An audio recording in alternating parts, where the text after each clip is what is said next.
Continue करते हैं syllabus. आपके पास 6 यूनिट पढ़ रहे हैं हम। तो basic concept of the lines और एंगल के बारे में हमने कुछ चीज़ें क्लियर की थी। नेक्स्ट टॉपिक है आपके पास ये intersecting and non intersecting lines. ये आपके पास 9th क्लास का टॉपिक है, लाइंस एंड एंगल्स। तो उसमें आपके पास अगला रहा इंटरसेक्टिंग नॉन इंटरसेक्टिंग। इंटरसेक्टिंग और नॉन इंटरसेक्टिंग, इंटरसेक्टिंग लाइन की होती है जैसे आपके पास दो लाइनें हैं, एक लाइन ये और दूसरी लाइन ये। इन दोनों में अगर कोई एक पॉइंट कॉमन आ जाता है, ठीक है, एक लाइन आपके पास ये ए बी है और दूसरी मान लो ये सी डी है, दोनों में अगर ये कॉमन आता है तो वो आपके पास कौन सी होगी? Intersecting line. समझिए इंटरसेक्टिंग लाइन कैसे याद रखना है आपको। और इंटरसेक्टिंग का मीन्स एक लाइन एक दूसरे को कट कर रही है। नॉन इंटरसेक्टिंग मतलब है कि लाइन आपके पास ए होगी, दूसरी लाइन आपके पास ए। इन दोनों लाइनों में एल और एम, पी और ओ, एल एम और पी ओ में कोई भी कॉमन पॉइंट नहीं है, ठीक है, या ये L M line P O को नहीं काट रही है, इंटरसेक्ट नहीं कर रही है, तो आपके पास होगा फिर नॉन इंटरसेक्टिंग लाइन। ठीक हो गया। फिर आपके पास आते हैं linear pair angle. Linear pair angle के होते हैं जब आपके पास दो एडजेंस्ट एंगल्स, दो एडजेंस्ट एंगल के होते हैं एडजेंस्ट एंगल। एडजेंस्ट एंगल हमने पहले भी बताया आपको। एडजेंस्ट एंगल होते हैं जैसे आपके पास मान लो एक एंगल आपके पास ये है ए बी सी और एक बीच में आ गया एक एंगल ये। तो इसमें आपके पास की कंडीशन क्या होती है? कॉमन वर्टेक्स होगी एक, तो कॉमन वर्टेक्स ये होगी कॉमन वर्टेक्स, और आपके पास होगी एक कॉमन आर्म।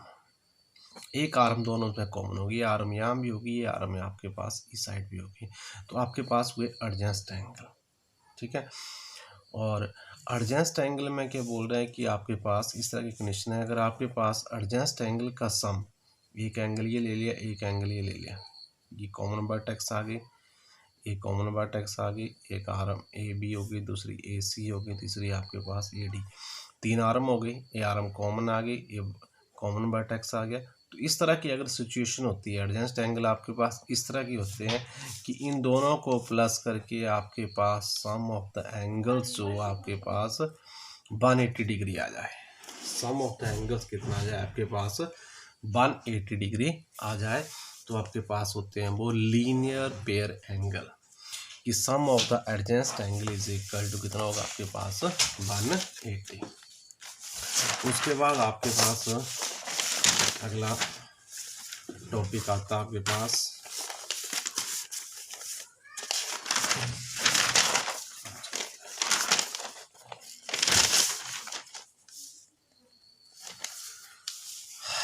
एंगल्स के बारे में, कि आपके पास पैरेलल लाइंस और ट्रांसवर्स लाइंस की होती है। पैरेलल लाइन और ट्रांसवर्स लाइंस में आपके पास पैरेलल लाइंस और ट्रांसवर्सल लाइंस क्या होता है आपके पास? तो अगर आपके पास दो लाइन है आपके पास, एक लाइन आपके पास एम है और दूसरी लाइन आपके पास एन है, दो आपके पास ये लाइनें दे रखी हैं और ये लाइन इस तरह से इनको इंटरसेक्ट कर रही है, कोई एन एल जो अब, और एंगल के नाम दे दिए, एंगल 1 दे दिए, 2 दे दिए, 3, ये 4, ये 5, 6, 7, 8, 9 दे दिए। तो हमने डिफरेंट इसकी एंगल के नाम दे दिए। अब आपके पास अगर सबसे पहले इसमें डिफरेंट एंगल के जो हमने नाम दिए, इसको याद कैसे रखना है? कॉरस्पॉन्डिंग एंगल कौन से होते हैं? कॉरस्पॉन्डिंग एंगल के होंगे जैसे आपके पास एंगल 1 है, 1 का 5 जो सेम डायरेक्शन में 1, 5, 2, 6 और 4 के साथ 8, 3 के साथ 7, तो सारे एंगल कॉरस्पॉन्डिंग हो। कौन कौन से हो गए? 1 और एंगल 5। 2 के साथ कौन सा कॉरस्पॉन्डिंग आ गया? 2 एंड 6, ये कॉरस्पॉन्डिंग दोनों एंगल को कॉरस्पॉन्डिंग एंगल बोलेंगे। 3 के साथ कौन सा आ गया? 3 एंड 7, ये भी कॉरस्पॉन्डिंग। फिर 4 एंड 8, 4 के साथ 8, तो एंगल 4 एंड 8, ये भी कौन सा हो गया, कॉरस्पॉन्डिंग एंगल। फिर उसके बाद आते हैं अल्टरनेट इंटीरियर एंगल। अल्टरनेट होते हैं जो अल्टरनेट पोजीशन में, एक को छोड़कर नेक्स्ट, जैसे 4 है, 4 कॉरस्पॉन्डिंग हो गया 5, तो अल्टरनेट कौन सा हो गया फिर इसका 6, तो अल्टरनेट 4 एंड 6, ये अल्टरनेट एंगल एक पेयर बन गया। फिर 3 का अल्टरनेट कौन सा हो गया 5, 3 का अल्टरनेट कौन सा हो गया 5, तो हमने कौन से लिए, इंटीरियर जो अंदर की तरफ है तो आपके पास ये अल्टरनेट 4 और 7 भी हो जाएंगे, 4 और 6 आपके पास अंदर की तरफ आए इंटीरियर। फिर एक्सटीरियर, अब बाहर की तरफ कौन कौन से अल्टरनेट, 1 बाहर है तो आपके पास 7 का अल्टरनेट 1 और 7, फिर 2 और 8, 2 और 8, 1 7 2 एंड 8, तो ये जो पेयर बन रहे हैं आपके पास, एक पेयर ये बना, एक पेयर ये बना, तो ये कौन से हुए, अल्टरनेट एक्सटीरियर एंगल। ठीक है। फिर इसके बाद आपके पास है interior angle on the same side of the transversal. Transversal जो आपके पास ये ट्रांसवर्सल लाइन है, इसमें इंटीरियर एंगल सेम साइड के, तो इंटीरियर एंगल सेम साइड के ये हुए 4 एंड 5, ये हुए इंटीरियर एंगल, अल्टरनेट नहीं है ये सिर्फ क्या आपके पास इंटीरियर एंगल। अल्टरनेट होते तो आपके पास आना था 3 एंड 5, तो आपके पास सिर्फ इंटीरियर एंगल है, इंटीरियर एंगल वो भी सेम साइड के, तो 4 एंड 5, एक पेयर ये बना और दूसरा पेयर आपके पास बना 3 एंड 6, तो आपके पास ये बने। अब ये जो आपको माने हमने एंगल लिखे corresponding, alternate interior angle, alternate exterior angle, अब इन सब में रिलेशनशिप क्या है, अब हम रिलेशनशिप के बारे में पढ़ेंगे। ये जो आपके हमारे पास एंगल है इन सभी की रिलेशनशिप क्या है। तो आपके पास रिलेशनशिप में क्या है, आपके पास वही लाइनें ड्रॉ कर लेते हैं फिर से, या उसी डायग्राम को ले लेते हैं।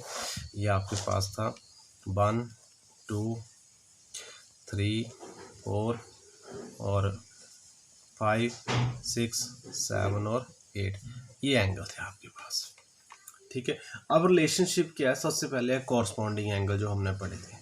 तो कॉरस्पॉन्डिंग एंगल कौन कौन से थे, कॉरस्पॉन्डिंग आपके पास था 1 और 5, तो आपके पास जितने भी कॉरस्पॉन्डिंग एंगल होते हैं, जो पेयर बने थे, एक पेयर बना था आपके पास 1 एंड 5 का, तो 1 और 5 दोनों इक्वल होते हैं। ठीक है। दूसरा आपके पास पेयर बना था 2 एंड 6 का, तो 2 और 6 भी क्या होंगे आपके पास इक्वल। तीसरा पेयर बना था आपके पास एंगल 3 और 7 का, तो 3 और 7 में क्या होंगे आपके पास इक्वल। फोर्थ पेयर बना था 4 एंड 8 का, तो आपके पास 4 और 8 भी क्या होंगे इक्वल। तो आपके पास ये बने थे कॉरस्पॉन्डिंग एंगल। कॉरस्पॉन्डिंग एंगल बने थे 1 और 5, तो 1 और 5 आपके पास इक्वल आ गए। फिर बना था 2 एंड 6, तो 2 एंड 6 भी आपके पास इक्वल आ गए। इसका मतलब कॉरस्पॉन्डिंग एंगल क्या होंगे आपके पास इक्वल होते हैं। अगर कॉरस्पॉन्डिंग एंगल आपके पास इक्वल हो तो आपके पास जो लाइनें होती हैं, ये जो लाइनें होती हैं ये आपके पास पैरेलल होती हैं। ये भी इसमें कंडीशन आती है कि अगर आपके पास कॉरस्पॉन्डिंग एंगल इक्वल होते हैं तो आपके पास जो दोनों लाइनें हैं वो कौन सी लाइनें होंगी, पैरेलल लाइनें होती हैं। फिर उसके बाद पढ़े हमने अल्टरनेट इंटीरियर एंगल, दूसरा टॉपिक पढ़ा इसमें हमने अल्टरनेट इंटीरियर एंगल का। तो अल्टरनेट इंटीरियर एंगल आपके पास थे 4 एंड 6, तो वो भी इक्वल होते हैं, 4 और 6 भी इक्वल होंगे, और एंगल अंडर 3 और 5 भी आपके पास इक्वल होंगे। और ये भी अगर आपके पास अल्टरनेटिव एंगल इक्वल हो तो भी लाइनें कैसी होती हैं, पैरेलल, यानी कि वह लाइन दोनों कंडीशनें चलती हैं कि अगर आपके पास लाइंस पैरेलल होंगे इसका मतलब एंगल जो होते हैं उसकी इंटीरियर एंगल इक्वल होंगे, कॉरस्पॉन्डिंग एंगल इक्वल होते होंगे, एक्सटीरियर भी आपके पास एंगल इक्वल होते हैं। फिर एक कंडीशन और थी इसमें कि angles on the same transversal line, angles interior angle the same transversal line. तो ट्रांसवर्सल लाइन में आपके पास आया था 4 एंड 5 और 3 और 6, 4 एंड 5 3 और 6 इंटीरियर। तो ये जो आपके पास सेम साइड के एंगल होते हैं ट्रांसवर्सल के, इनका सम जो है 180 होता है। एंगल 4 और 5 का सम 180 होगा, 3 और 6 का सम भी 180 होगा। तो ये भी इसमें कंडीशन होती है, रिलेशनशिप होती है कि जो आपके पास सेम साइड में ट्रांसवर्सल लाइन में इंटीरियर एंगल होते हैं, इनका जो सम होता है वो आपके पास कितना होता है 180। तो आपके पास ये कंडीशंस होती हैं। तो ये आपके पास कुछ रिलेशनशिप है कॉरस्पॉन्डिंग एंगल की, अल्टरनेट इंटीरियर एंगल की, एक्सटीरियर एंगल की, और उसके बाद आपके पास है ट्रांसवर्सल लाइन के सेम साइड के एंगल्स की रिलेशनशिप है। फिर उसके बाद एक टॉपिक रहता है, लास्ट टॉपिक रहता है, वो इम्पोर्टेंट टॉपिक है कि angle sum property. Angle sum property, angle sum property होता है कि अगर आपके पास ये 3 एंगल बनाते हैं किसी पॉइंट में आपके पास ट्राइंगल में, तो इनका जो सम होता है एंगल फर्स्ट टू थ्री, इनका जो सम होता है वो आपके पास आता है 180। एक कंडीशन ये angle sum property, the sum of the angles of triangle is equal to 180। क्या कंडीशन है आपके पास, sum of the angles of triangle is 180, ये कंडीशन है, sum of the angles of triangle is 180। दूसरी कंडीशन और है ट्राइंगल में कि अगर आपके पास एक ट्राइंगल है, वो भी एंगल सम की प्रॉपर्टी है, और इसमें एक एंगल एक्सटीरियर दे रखा है, एक एंगल क्या दे रखा है आपके पास, एक्सटीरियर एंगल दे दिया, एंगल 4 हमने क्या दे दिया, एक एक्सटीरियर एंगल। तो ये जो आपके पास एक्सटीरियर एंगल होता है, ये सम ऑफ 2 अपोजिट इंटीरियर एंगल के इक्वल होता है, सम ऑफ 2 अपोजिट। इसके आपके पास एक्सटीरियर आ गया, तो इसके अपोजिट जो आएंगे 2 इंटीरियर एंगल, इन दोनों के सम के इक्वल होता है। ये आपके पास एक एंगल की प्रॉपर्टी होती है। क्या क्या बोला मैंने, exterior angle of A triangle is, और ये जो एंगल होता है ये आपके पास ग्रेटर देन होता है 2 अपोजिट इंटीरियर एंगल। कंडीशन क्या है कि exterior angle is equal to sum of the 2 opposite interior angles. तो आपके पास ये है एंगल्स की प्रॉपर्टी। तो यहाँ तक आपने ये बेसिक कंसेप्ट जो है वो लाइन्स और एंगल के कंप्लीट होते हैं। ओके, थैंक्स, सब्सक्राइब करना चैनल को।